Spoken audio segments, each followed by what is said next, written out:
And just following on from Dr. Wilkinson, as would have indicated previously, the Ministry of Health is pursuing all options available to us in order to be able to benefit from receiving more doses of vaccine.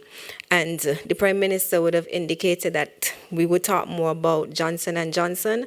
Indeed, we are exploring an option to the African Medical Supply Platform to be able to receive doses of the Johnson & Johnson vaccine. So that option is available to us in St. Kitts and Nevis.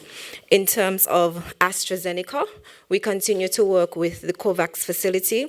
This morning I would have attended a meeting of the PAHO region, and we discussed the next round of doses to be delivered through the COVAX facility. At that time, COVAX was only looking at the doses that they have procured themselves outside of what the US would have donated. So at that time, they would have indicated that they do have doses and ready for the next round of being able to provide another 20% to persons, the countries that would have signed up to COVAX, which means for us another 21,600 through that channel in COVAX. They have given a time frame of between July and September.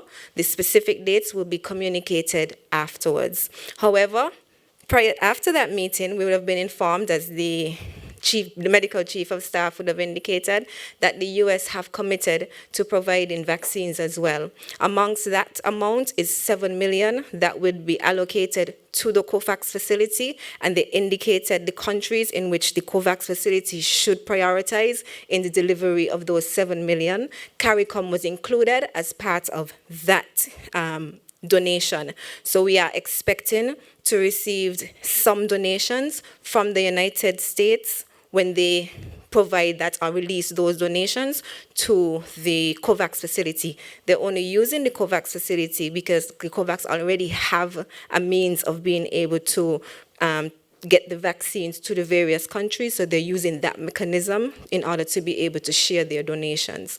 And so those are the options that we have available to us in terms of being able to receive vaccines. There's another option that we're looking back through a donation as well, and so as we get more information on that one, we will be able to give more information. And that is why the CMO would have indicated that she's positive that we will be able to receive doses so that persons who have their first dose now would be able to receive their second dose within 12 weeks, because all information is that we would be able to receive some doses. As a matter of fact, the US said the 7 million would be available by the end of June. So we should be expecting some word on that soonest. In terms of the relief for the arts and entertainment, since about sometime last year, I think it would have been late November, early December, the Ministry with responsibility for entertainment did engage the various persons within the entertainment space.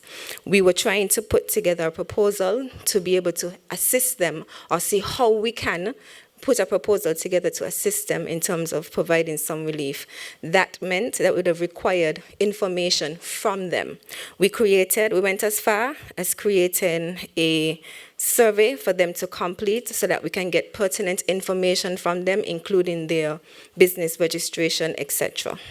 We have not been successful in receiving the information back. We have been attempting time and time again to reach out to them again, requesting that information, as that information would be necessary in order for us to be able to proceed to the next step. And we have not been successful in that. And so that is why at this point they have not heard anything further. But we continue to reach out to them and express to them the importance of them providing us with this information. We'd have collected their emails and numbers through PACE and other Department of Culture, and so we would have reached out to a wide range of persons within the entertainment industry. But of course, there are things that we would have to clarify first before we can just say we're giving out relief to these entertainers. We had to make sure there was verification as well, but they are not being forthcoming with the information that we need. So hopefully from this press conference they would think about it and reconsider providing us the information required in order for us to be able to make the next step for them. Thank you.